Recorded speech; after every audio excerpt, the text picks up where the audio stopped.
What am I doing? Hello and welcome back to How to Hen. We have taken a break from our regularly scheduled programming, which usually includes me rambling on about anything hen, party, wedding related and or burning myself with hot glue. Burning myself again. Because today we're talking about something that doesn't just affect brides and hens, it affects the whole world. Ah yes, coronavirus. Boo. Or COVID-19, I should say. Call it by its proper name. It doesn't deserve that respect, damn it. COVID-19 has meant that a lot of people are in isolation at home because they are self-isolating, or working from home, or they are in lockdown, which a lot of countries at this moment are. What this has meant is that some people are going a little bit stir crazy because they can't get outside or they can't go far and they can't do all the things that they would normally do. They're getting bored, which increases anxiety and stress and worry and all that stuff, which is not what we want. So I've decided to use this weird old idea making brain of mine to come up with some stuff that you can do from the comfort and safety of your own home to keep you occupied. When I say occupied, the things that I'm going to suggest to you will be a selection of things that will be household organizational stuff that will help you feel productive, some things that will help you be creative, some stuff that is good for self-development and educating yourself, learning new things, and some stuff that is just, well, it's just fun because, you know, I'm not your mother, I'm not here to preach to you, do what you want, you're your own person. Every couple of videos, at least one thing that you can do to socialize in isolation. Socialize in isolation. Socialize in isolation. I haven't posted the video that I filmed before this one, where I made this, where I explained that I sit on a yoga ball, which is why I'm bouncing, so please do not be alarmed. Some things though never change. I still have a cocktail. Because if not now, then when? Really, I mean really. As always, if you'd like to see how I make my cocktail and what goes into it, then you can check out my Instagram at How to Hen. It features in the stories every time before I make a video. On to the idea. Right, so idea number 1. Try on everything you own. Yes, I know you've been avoiding this one for a while. That wardrobe of yours is calling to you. It says, clean me, please. There are clothes in there that you haven't worn for years that are like, when will we get a new home?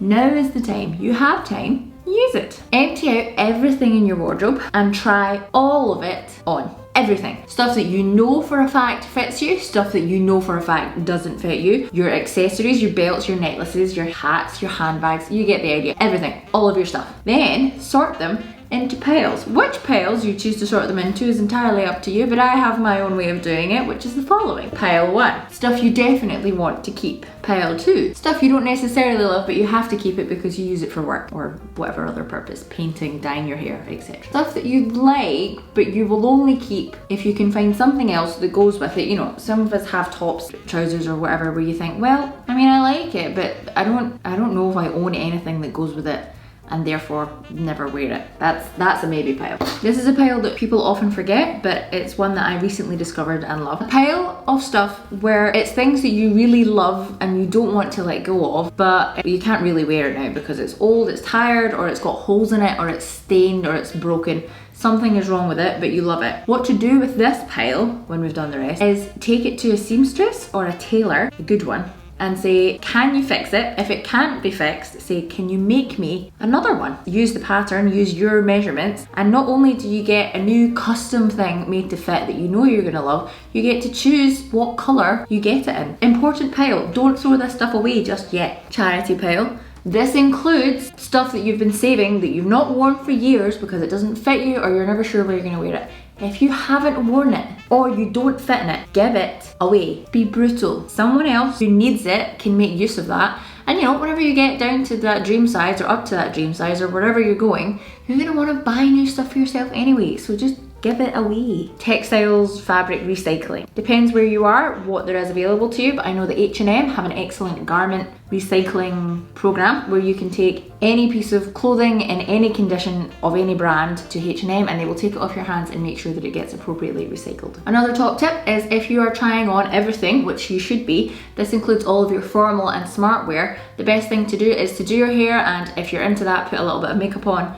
before you start, because then you get a better idea of how these clothes look on you if you were to wear them out. Once you've done this bit, before you put them all away again, we move on to the next one. Number 2, clean all of your shoes. Probably not like that. If you're anything like me, you probably have a bunch of shoes that could do with a little bit of TLC. They haven't been washed in a long time. The white is no longer white, or the suede could do with a proper brush, or your boots could do with polishing. Whatever it is, take the time now to really get into it, and you'd be amazed how well you're able to bring your shoes back to life. You'll feel like you've been shoe shopping without having to go anywhere. In the blog on my website, there is a link to, I think, a WikiHow article on the best way to clean white shoes trainers. But if you Google it, YouTube it, there'll be a whole load of tutorials on the best way to clean whatever kind of shoe it is you are looking to clean. You might have to get a couple of products, but I think for the most part, stuff you have in your house should do fine. Once you have tried on all of your clothes and cleaned all of your shoes, we can move on to the next bit. Number 3, organizing your wardrobe. I don't have any props for this because I wasn't going to show you my entire wardrobe because I can't bring it in here.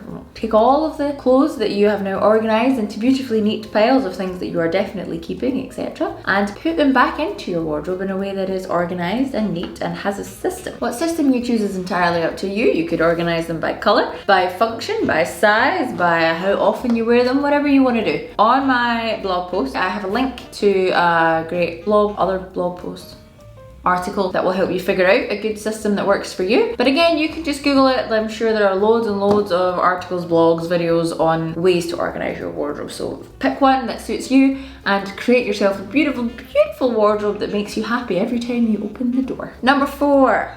Nope. Number 4, try a new recipe or get creative with whatever ingredients you can find. Because let's face it, the panic buyers have caused a lot of problems for everyone, and it means that going into the shops you won't exactly be able to get everything that you were looking for. However, do not let this defeat you. You are a top chef in your household. If you're not the top chef, then you're the person who does the shopping, and that is good enough. Even if when you are browsing around all you are able to find is a small tub of tomato puree, some salt and pepper, and a pineapple. I'm fairly certain if you thought about it hard enough and you did enough research, you could come up with a meal from pretty much this alone. Well, I mean, it might help to have a little bit of frozen meat or meat substitute of some kind, potentially some barbecue sauce, I don't know. Think out of the box. There's a website called Supercook and another one, the name of which I can't remember, but guess what? It's in the blog post where you put your ingredients in and it will give you recipes that you can make from said ingredients. So, you know, don't get down about the lack of supplies. True genius and creativity is born out of struggle and hardship. So, you know, if you're struggling to find your usual stuff in the supermarket, use it as a way to channel your genius. Ow, ow, ow, ow. Pineapples are sharp. Number 5, try a bit of painting or drawing or any kind of art form that strikes your fancy. If you're thinking, oh, I don't know where to start, I don't know what I'm doing, I tell you who is the best teacher on this goddamn planet, Sir Bob Ross.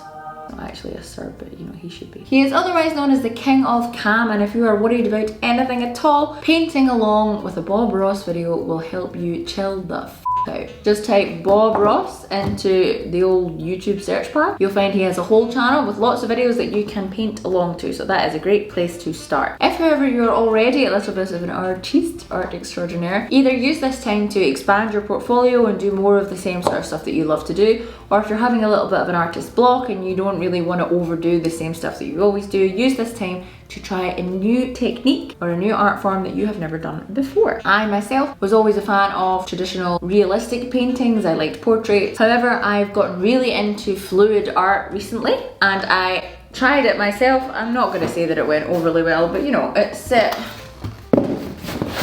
good place to start, right? You're supposed to use more paint and a smaller canvas, and also a canvas that's actually a canvas and not just a bit of foam poster board from Borders, but you know, I'm cheap. Don't be scared of going for it, because what have you got to lose right now? Number 6, complete a video game that you have been avoiding. You know the one? Yes, for me this was Spyro. This is the newer remastered one which I started playing again. I wanted to get every level at 100%, and there's one where I keep dying even though I have lots of extra lives that I've earned over the previous levels. It's very hard. But now is your chance to beat those demons, overcome the obstacles and face it head on, win, and you will be you know, how accomplished will you feel when you do that? If somehow you do not have a game like this, then just dig out an old game that you used to really love, dust off an old console that you used to really love and play that one again. Failing that, you could also just play your entire video game collection, however many you have, all the way through, depending on how long we are on lockdown for and how often you want to use the bathroom. Moving on, number 7. You know those songs that you love, but every time either the full song comes on or a certain part of that song, you go, I wish I knew the words to this bit, or I really need to learn this bit, or more likely you just go over the top of it. You just mumble because you don't actually know the words. Usually it's a rap.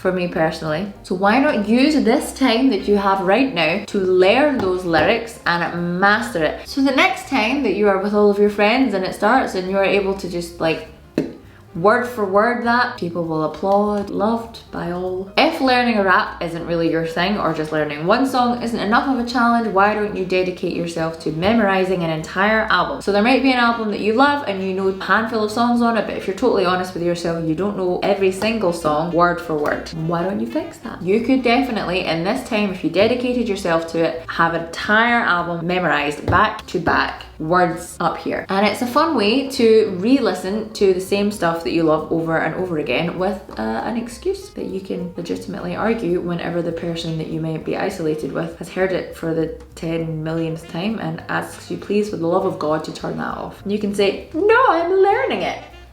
You're welcome. Number 8. That's hard. How do you do 8? Is that 8? Number 8. Start a diary and or a mindfulness journal. This is my diary. It's a Harry Potter diary, specifically Gryffindor, because I am indeed a Gryffindor, despite the majority of my personality traits indicating that I am a Hufflepuff. Starting a diary has a lot of benefits, not just for your productivity and to keep you busy, but it's great for your mental health. It allows you to self-reflect, it allows you to see where your brain is spending most of its time, what you're thinking about, and it takes you away from thoughts about the future, forces you to get them out somehow and stop them swirling around in your head. Mindfulness journals are also great because they are guided and they help you concentrate on the now and focus all of your energy on ways to think productively and be mindful of the present, because that's really all you can do. My favourite journal, as mentioned in my blog, which I don't think I've mentioned so far, is a mindfulness journal called Zen as The Spiritual Art of Not Giving a Shit. Now I shall read you an excerpt from my diary. My husband is invested in some random stock and some Bitcoin. That's going very well, by the way, in case you wondered. Anyway, journaling does help, especially with all this stuff that's going on. Get your thoughts out of your head onto the paper and you'll be able to see where you're being rational and where you're not. Number 9. I just realised that was 9, I didn't remember. It is hard. Learn to use Excel, Microsoft Excel, or any other program or piece of technology that you are uncomfortable with, that scares you or intimidates you, or that you really don't understand, but maybe you should. I say this as someone who is utterly terrified of all things admin technology based, Excel being one of them. My husband is an Excel whiz. I have learned from him that it can do all sorts of really wonderful, amazing things that can make your life easier, your work easier, things like family chores easier.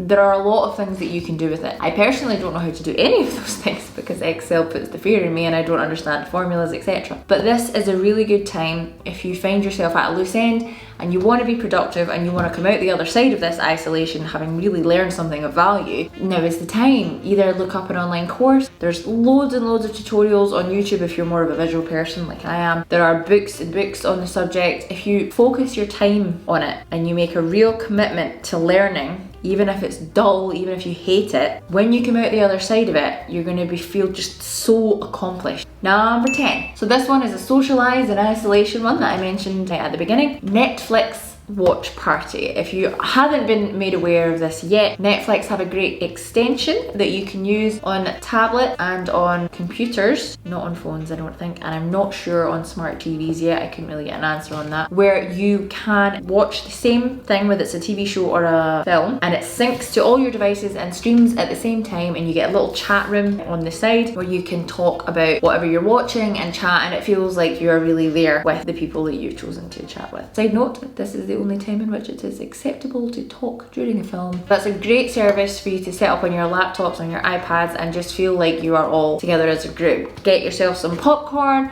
an absurdly oversized drink, take your money out of your wallet and burn it, and it'll just be like you've gone to the movies together. And that's it. That is my first 10 ideas on how to keep yourself busy, productive, and have fun during this weird period of lockdown isolation that we are in. All of the suggestions you have seen in the video today, in case you couldn't tell by how many annoying times I mentioned it, are in the blog post that I wrote, which is on www.howtohen.com. I will put the link in the description below so you can click on that. The first blog post has 25 ideas, so more than what you've seen here, and also links sprinkled throughout that will help you with whatever I said they would help you with when you were watching the video.